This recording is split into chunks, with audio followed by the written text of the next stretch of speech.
পরিবারের সঙ্গে ঈদের আনন্দ ভাগাভাগি করতে শেষ মুহূর্তে ঢাকা ছাড়ছেন রাজধানীবাসী।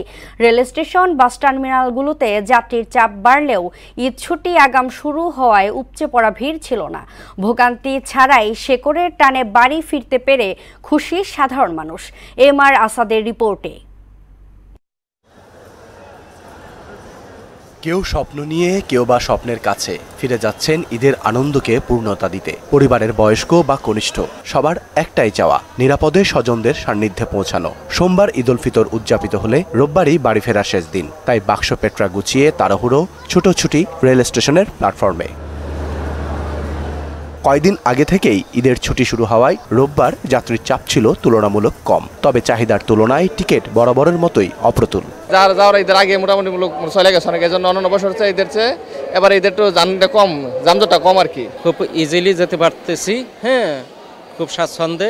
হ্যাঁ, অন্যান্য বছর তো অনেক হ্যাসিং হয়, এবার সেই জিনিসটা হচ্ছে না। শিডিউল বিপর্যয় এটা নাই, আমরা ঠিক সময় মতো ট্রেন সব সাইডে যাচ্ছে, যাত্রীর ভোগান্তি একটু কম এবার গতবারের তুলনায়।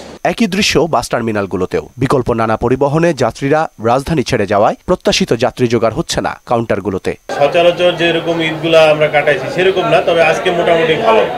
সুদবিহীন ব্যাংকিং এর আত্মশুদ্ধির পথ এনআরবিসি ব্যাংকের ইসলামিক ব্যাংকিং আল আমিন। মানে আসার প্রায় 60% কভার করছে। ছোট একটা প্রাইভেট সেও একটা বাড়িতে যাওয়ার সময় 4-5 জন ফ্যামিলি নিয়ে চলে যেত প্রাইভেটে।